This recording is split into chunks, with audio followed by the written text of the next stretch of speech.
baharın kızısan, nazlı gözəl Nergizim. Bəs nədəndir gözündə görürəm nəm əzizim. Sən baharın qızısan, nazlı gözəl Nergizim.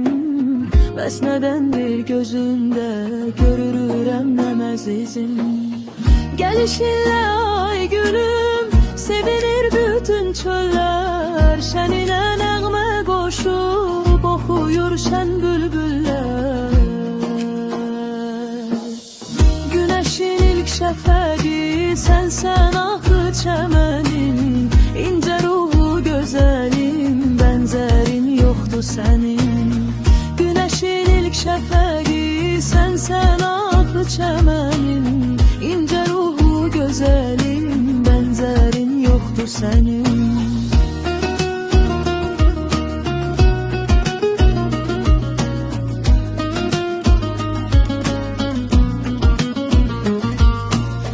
Baharın külləkləri saçlarını darayır. Açan gönçə güllərin öz eşqini arayır. Baharın külləkləri saçlarını darayır.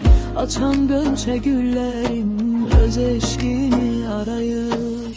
Sənin şanın, şöhrətin yayılıb bax hər yana. Təmiz məhəbbətinlə torpaqda gəlir cana. Səlbi fələk əlində bir gün o da solacaq. Lakin xatirələri yaddaşlarda qalacaq. Səlbi fələk əlində bir gün o da solacaq.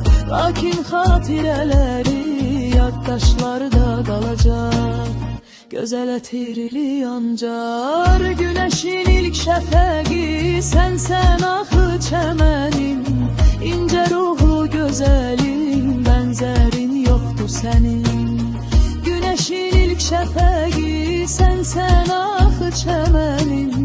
İncə ruhu gözəlim, bənzərin yoxdur sənin.